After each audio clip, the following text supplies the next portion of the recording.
तो भावनाएं ऑटोमेटिक क्यों लगती हैं, ये बीमारी को कैसे प्रभावित करती हैं, आप अपने बच्चे को अधिक इमोशनली इंटेलिजेंट कैसे बना सकते हैं। दोस्तों, इस बुक में ऐसे ही कई सवालों के उत्तर दिए गए हैं। इसमें इमोशंस, माइंड और ब्रेन पर की गई लेटेस्ट रिसर्च और प्रैक्टिकल एप्लीकेशन हमारे इमोशंस का गहराई से खुलासा करती है। Doctor Lisa Feldman Barrett Northeastern university में साइकोलॉजी की जानी मानी प्रोफेसर हैं। वह हार्वर्ड मेडिकल स्कूल और मैसेच्यूसेट्स जनरल हॉस्पिटल में भी अपनी सेवाएं देती हैं। डॉक्टर बैरेट ने 200 से अधिक साइंटिफिक पेपर्स लिखे हैं। आइए इस किताब की समरी सुनते हैं। जाने कि मस्तिष्क और कल्चर इमोशंस का निर्माण कैसे करते हैं। हमें अपने इमोशंस के बारे में इस तरह से सोचने के लिए इनकरेज किया जाता है जैसे कि हम इन एलिमेंटल फोर्सेस से पूरी तरीके से बने हैं। 2015 की पिक्सर फिल्म इनसाइड आउट के बारे में सोचिए, जिनमें एक छोटी लड़की की भावनाओं को कार्टून पात्रों के रूप में दिखाया गया था, जैसे डर को एक पर्पल कलर की सबमिसिव बोरिंग लड़की और जॉय को एक येलो कलर की एनर्जेटिक लड़की। ये दोनों कार्टून मेन कैरेक्टर के सिर में रहते हैं और वो लड़की जो भी करती है ये दोनों से प्रभावित करते हैं। हम में से अधिकांश लोग अपनी फीलिंग्स को अलग और कभी कभी भारी सेंटिमेंट्स के रूप में देखते हैं दोस्तों, जिन्हें इनकरेज या मास्टर किया जा सकता है। लेकिन हम गलत हैं। इमोशंस हमारे द्वारा नहीं, हमारे दिमाग और कल्चर के द्वारा बनाए जाते हैं। यह एक रियलिटी है जो उनके हमारे स्टैंडर्ड डिपिक्शंस की तुलना में बहुत अधिक छोटे और कॉम्प्लेक्स होते हैं। हमारी फीलिंग्स की जानी पहचानी इमेज हमारे दिमाग में फैले इलेक्ट्रिक सर्किट की है। आइए इसको डिटेल में समझते हैं। दोस्तों, हमारे इमोशंस को कंट्रोल करना कितना मुश्किल है। आम सहमति यह है कि आप कोशिश कर सकते हैं लेकिन आप इन्हें कंट्रोल नहीं कर सकते, और इसे अरस्तु, बुद्ध, डार्विन, डेस्कार्टस और फ्रॉइड से लेकर स्पीन पिकर, पॉल एकमैन और दलाई लामा जैसे मॉडर्न डे थिंकर्स ने भी स्वीकार किया है। इन पैसिव इमोशंस को साइकोलॉजी टेक्स्ट बुक्स में पढ़ाया जाता है और जिस तरह से मीडिया ने इन पर डिस्कशन किए हैं उसे रिफ्लेक्ट भी होता है। क्लासिकल व्यू भी इमोशंस को यूनिवर्सल रूप में देखती है। यह मान लिया गया है कि फीलिंग्स वेल कनेक्टेड होती है और ब्रेन के अलग अलग एरियाज में ऑटोमेटिकली ट्रिगर हो जाती है। ऐसा लगता है कि सभी इमोशंस का एक सेट है जिसे पूरी मानव जाति में पाया जाता है दोस्तों, और इनमें से हर एक में अंडरलाइंग प्रॉपर्टी या एसेंस होता है। इस कॉन्सेप्ट को एसेंशियलिज्म कहा जाता है। इस कॉन्सेप्ट के अकॉर्डिंग यह माना जाता है कि हम में से हर एक पर्सन ना सिर्फ समान रूप से इमोशनली एक्सप्रेसिव होता है बल्कि दूसरों में भी इन इमोशंस को पहचान सकता है। ऐसा लगता है कि ब्रेन स्पेसिफिक इमोशंस के लिए न्यूरॉन्स के साथ पहले से ही कनेक्टेड है। एक बार न्यूरॉन शुरू हो जाते हैं तो वे फिजिकल रिस्पॉन्सेस प्रोड्यूस करते हैं। इन विशेषताओं को फिंगरप्रिंट्स के रूप में जाना जाता है और इसके थ्रू ही इमोशंस पहचाने जाते हैं। कल्पना कीजिए कि आपके पास एक अनोइंग कलीग है। यह आपके एंगर न्यूरॉन्स को ट्रिगर करेगा, जो रिजल्ट में आपके खून में उबाल लाएगा और आपका चेहरा गुस्से का एक्सप्रेशन देगा। या शायद आपका एक दोस्त मर जाए तो इस केस में सैडनेस न्यूरॉन्स आपको दुखी होने के सिग्नल्स भेज देगी। Scientific evidence classical view of emotions को नहीं मानते हैं और इस पर रिसर्च करके पैसे वेस्ट करते हैं दोस्तों। इस बारे में सोचिए कि जब आप परेशान होते हैं तो क्या आप हमेशा दुखी चेहरा बनाकर रखते हैं, या जब आप गुस्से में होते हैं तो गुस्से में तो गुस्से वाला चेहरा ही बनाएंगे। पर ऐसा बिल्कुल नहीं होता दोस्तों। हर इमोशंस को कई अलग अलग तरीकों से एक्सप्रेस किया जा सकता है, यह आप भी जानते हैं। इमोशनल स्टिमुलाई के लिए ये अलग अलग रिस्पॉन्सेज इमोशंस के क्लासिकल व्यू को अंडरमाइन करते हैं। उदासी या सैडनेस के लिए भी कोई भी स्पेसिफिक एक्सप्रेशन नहीं है बल्कि एक पूरी वोकैबुलरी है, और वही डर ग्रैटिट्यूड या खुशी के लिए कहा जा सकता है। हर रिस्पॉन्स सिचुएशन के लिए स्पेसिफिक है। एक्सपेरिमेंट्स में दिखाया गया है कि किसी भी स्पेसिफिक इमोशन के लिए ब्रेन में कोई स्पेसिफिक लोकेशन नहीं है। इसका मीनिंग यह है कि क्लासिकल व्यू में फिंगरप्रिंट थ्योरी काम नहीं करती है। यह ऑथर की इंटरडिसिप्लिनरी इफेक्टिव साइंस लेबोरेटरी की फाइंडिंग्स थे। न्यूरो साइंटिस्ट्स ने 1990 और 2011 के बीच ब्रेन इमेजिंग का एनालिसिस किया। उन्होंने ह्यूमन ब्रेन को 3D पिक्सेल्स जैसे छोटे वर्चुअल क्यूब्स में डिवाइड किया और जब पेशेंट ने भय, उदासी, क्रोध या खुशी को एक्सपीरियंस किया तो प्रत्येक क्यूब के भीतर बढ़े हुए ब्रेन एक्टिवेशन की संभावना को कैलकुलेट किया गया। उन्होंने पाया कि ब्रेन के प्रत्येक इमोशन एरिया में नॉन इमोशनल थॉट्स और परसेप्शन के दौरान ब्रेन एक्टिविटी बढ़ गई। इसलिए उन्होंने दिखाया कि हालांकि सोसाइटी के भीतर एक्सप्रेसिव पैटर्न्स हैं, पर इसका कोई सिंगल और अनिवार्य रिस्पॉन्स नहीं है। शॉर्ट में, अगर कोई मुस्कुराता है तो इसका यह मतलब नहीं है कि वह अनिवार्य रूप से खुश हो। इसके बावजूद साइंस और टेक इंडस्ट्रीज पैसा बर्बाद करना जारी रखती है दोस्तों। वह चेहरे की मसल मूवमेंट्स, बॉडी चेंजेस और ब्रेन सिग्नल जैसे फिजिकल चेंजेस से इमोशंस को पहचानने की कोशिश कर रहे हैं। Spot screening passengers by observing techniques को कंसिडर कीजिए। यह 2007 में ट्रांसपोर्टेशन सिक्योरिटी एडमिनिस्ट्रेशन एजेंट्स द्वारा उपयोग की जाने वाली एक तकनीक थी। इसका आइडिया चेहरे और शरीर के मूवमेंट्स के आधार पर सस्पिशियस संभावित आतंकवादियों को ढूंढना था। इसके रिजल्ट्स फ्लॉप रहे दोस्तों, और इसमें अमेरिकन टैक्स पेयर्स के $900 मिलियन खर्च हो गए थे। इमोशन सहज और कॉन्करेंटली बनते हैं और व्यक्तिगत अनुभवों पर आधारित होते हैं। आइए इसको डिटेल में समझते हैं। इमोशंस को ऐसे रिस्पॉन्सेस के रूप में इमेजिन करना जो नेचुरल, इन्नेट और इरेगुलर तरीके से ट्रिगर्ड ना हो। ऐसा हो सकता है आपको सही ना लगे, लेकिन ऑथर इसको सपोर्ट करती है दोस्तों। वो क्लासिकल व्यू को सपोर्ट नहीं करती है और थ्योरी ऑफ कंस्ट्रक्टेड इमोशंस को मानती है। इस थ्योरी में कहा गया है कि ब्रेन के कई एरियाज में इमोशन स्पॉन्टेनियसली और कॉन्करेंटली रूप से बनते हैं। हर इमोशन किसी व्यक्ति के अनुभव पर बेस्ड होता है। हर रिस्पॉन्स अनुमानित सेंसरी इनपुट्स पर आधारित होता है, चाहे वह देखना हो, सुनना हो या स्वाद लेना हो। ब्रेन हर इनपुट का उपयोग या तो फ्यूचर को कंफर्म करने के लिए करता है या उसको बदलने के लिए करता है। तो ऑथर का तर्क है कि सभी इमोशनल रिस्पॉन्सेस समान रूप से बनते हैं। पूर्व अनुभव और सेंसरी इनपुट्स हमें कोई भी एक्शन लेने के लिए गाइड करते हैं। तो फॉर एग्जाम्पल, आपके गुस्से के रिस्पॉन्सेस के अलग अलग रूप का अनुभव हो सकता है। हर रिस्पॉन्स के बॉडी चेंज और मूवमेंट्स का अपना न्यूरल पैटर्न है। ब्रेन इनमें से किसी भी रिस्पॉन्स को जनरेट कर सकता है। इसमें सिलेक्शन मैकेनिज्म होता है जो डिसाइड करता है कि सिचुएशन के अनुसार कौन सा क्रोध का रिएक्शन सबसे अच्छा फिट बैठता है। कभी कभी आप दुखी हो सकते हैं, वहीं दूसरी बार जब आप बदले की साजिश करते हैं तो आप थोड़ा झूठा मुस्कुरा सकते हैं। शायद आप चिल्लाए या चुप रह सकते हैं। वेरिएशन सामान्य है दोस्तों, और यह सामान्य इसलिए है क्योंकि हमारे पास रिस्पॉन्सेस की एक वाइड रेंज जो होती है, सभी को उनकी डिमांड्स के अकॉर्डिंग एक्सप्रेस किया जाता है। तो ऑथर के लिए इमोशंस डार्विन्स स्पेसीज थ्योरी के समान है। हमारी फीलिंग्स जन्मजात या फिक्स्ड नहीं है। इसकी बजाय हम अपने स्वयं के एक्सपीरियंस के आर्किटेक्ट के रूप में अपनी फीलिंग्स का निर्माण करते हैं। हमारे इमोशंस और हमारे शरीर में चल रहे प्रोसेस हमारे लिए एक भविष्यवाणी करने का सिस्टम है। आइए इसको डिटेल में समझते हैं। दोस्तों, क्या आप जानते हैं कि जब आप एक कार चलाते हैं तो यह कैसा होता है? यदि आपने बहुत बार कार चलाई है तो आपका ब्रेन आपकी कार के गियर और क्लच को बिना सोचे समझे बदल सकता है।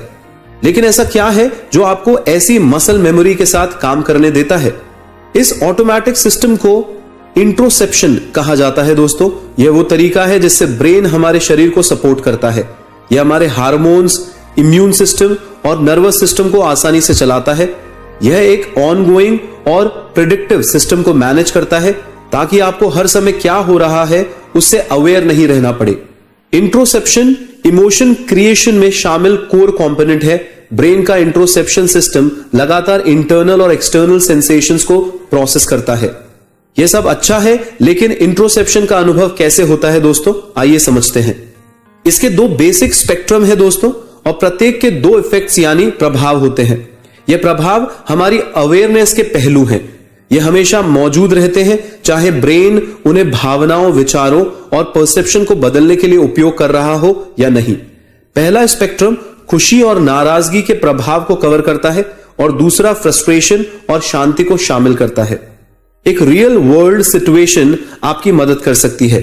सूरज की रोशनी से आपकी स्किन पर हो रही गर्माहट को महसूस करें या एक अनकंफर्टेबल पेट दर्द को याद करें। आपको स्ट्रॉन्ग अफेक्टिव फीलिंग्स का अनुभव होगा, लेकिन वह एक्चुअल इमोशन नहीं है। जो ऑन या ऑफ होकर आपको खुश या दुखी करते हैं। वैज्ञानिकों का मानना है कि प्रभाव जन्मजात होते हैं। उदाहरण के लिए बच्चे जन्म से ही खुशी और नाराजगी को पहचानते हैं और इसलिए वो वेट करते हैं या रो देते हैं। हमारा सेंसिटिव सिस्टम यह निर्धारित करते हुए हमारे बॉडी बजट को नियंत्रित करता है कि हमारे बॉडी रिसोर्सेज कैसे खर्च होते हैं। आइए इसको डिटेल में समझते हैं। ब्रेन के कई पार्ट्स सेंसिटिविटी को लागू करने के लिए मिलकर काम करते हैं। ऑथर इन एरियाज को इंट्रोसेप्टिव नेटवर्क कहती हैं और इसमें दो स्पेसिफिक कंपोनेंट्स होते हैं दोस्तों। पहला बॉडी बजटिंग एरिया है। यह पुराने अनुभवों का उपयोग करके यह एस्टिमेट कराता है कि बॉडी की क्या जरूरतें हैं और फिर अपने इंटरनल एनवायरनमेंट को कंट्रोल करने के लिए शरीर के माध्यम से प्रीएम्प्टिव इंस्ट्रक्शंस भेजता है। उदाहरण के लिए आपके हार्ट और रेस्पिरेटरी सिस्टम को अधिक ग्लूकोज को मेटाबोलाइज करने के इंस्ट्रक्शन देने के लिए कह सकते हैं, क्योंकि आप अपने जॉगिंग रिकॉर्ड को तोड़ने वाले हैं।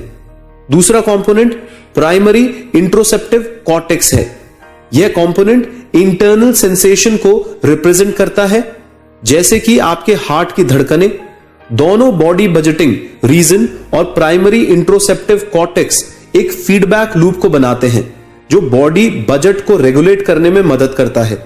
आपका बॉडी बजट आपके शरीर के रिसोर्सेज जैसे ग्लूकोज, कार्टिसोल और हार्ट बीट को कंट्रोल करने के लिए रिस्पॉन्सिबल है दोस्तों। यह आपके बॉडी बजट की स्थिति है जो आपके इमोशंस को स्टिमुलेट करती है। चाहे आप कुछ भी कर रहे हो, आपका शरीर रिसोर्सेज का उपयोग कर रहा होता है, भले ही आप सोफे पर लेटे हो जबकि आपके ऑर्गन्स अपना काम कर रहे होते हैं। आप मेटाबोलाइज कर रहे हो, गंभीरता से कुछ सोच रहे हो या भाग रहे हो, ये सभी आपके बॉडी के रिसोर्सेज का उपयोग करते हैं। आप खाने पीने और नींद लेकर रिसोर्सेज की भरपाई करते हैं। आप अपने शरीर का एक्सपेंडिचर आराम करके या सेक्स करके भी कम कर सकते हैं। आप अपनी इमेजिनेशन के लिए भी रिसोर्सेज का उपयोग करते हैं। मान लीजिए आपके बॉस आपकी सिटिंग के पास से निकले, हालांकि वह सिर्फ वहां से गुजरे। अगर यह एक्शन आपको स्ट्रेस कराता है तो आपका इंटरसेप्शन सिस्टम आपके बॉडी बजट को बताएगा कि उसे अधिक एनर्जी की जरूरत है। सभी सिग्नल्स को संभालने की कोशिश करते समय कभी कभी आपकी बॉडी बजट को अनबैलेंस कर सकती है, जो आपको फ्रस्ट्रेटेड महसूस करा सकता है। अक्सर ऐसी फीलिंग्स शरीर की एक निश्चित स्टेट में रिसोर्सेज की कमी के कारण होती है। ऐसा तब होता है जब आपका ब्रेन इम्बैलेंस को समझने की कोशिश करता है और हम अचानक ही इमोशनल हो जाते हैं। मान लीजिए कि आप बहुत थक गए हैं या आप नाखुश और गुस्से में हैं। आप इस सेंसेशन को डर के साथ जोड़ सकते हैं दोस्तों। इमोशन कॉन्सेप्ट्स इमोशन के बारे में सांस्कृतिक रूप से बनी बिलीव्स हैं। आइए इसको डिटेल में समझते हैं। आप उदासी को कैसे डिस्क्राइब करते हैं? मजे की बात है कि ताहितियन में इस इमोशन को डिस्क्राइब करने का कोई तरीका नहीं है। इसके बजाय ताहिती लोग एक शब्द का प्रयोग करते हैं जिसका अर्थ है फ्लू से जुड़ी थकान। इससे क्या संकेत मिलता है दोस्तों? यह दर्शाता है कि हमारी रियलिटी हमारे एनवायरनमेंट को समझने के लिए उपयोग किए गए कॉन्सेप्ट के द्वारा ऑर्गेनाइज की जाती है। यह कॉन्सेप्ट कल्चर पर डिपेंड करते हैं। मफिन और कपकेक की बहस पर गौर कीजिए दोस्तों। इन दो बेक किए गए आइटम्स के बीच क्या अंतर है? इन दोनों के बीच वैसे देखा जाए तो कोई केमिकल डिफरेंस नहीं है। ये दोनों एक ही आकार के होते हैं और एक ही इंग्रेडिएंट से बनाए जाते हैं। आप इनमें नट्स या केले जैसे चीजें भी डाल सकते हैं। इनके बीच सिर्फ कल्चर का डिफरेंस होता है। एक को मिठाई के रूप में खाया जाता है और दूसरे को नाश्ते के रूप में। यह सोशल रियलिटी का एक उदाहरण है, जहां ऑब्जेक्ट्स को सोशल एग्रीमेंट के माध्यम से मीनिंग और फंक्शन के साथ जोड़ दिया गया है।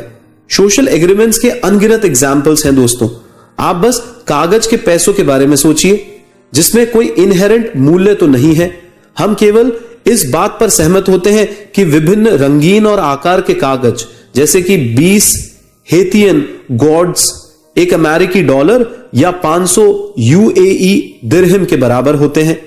तो यहां कहा गया है कि कल्चरल कन्वेंशन के द्वारा इमोशन कॉन्सेप्ट्स बनाए जाते हैं।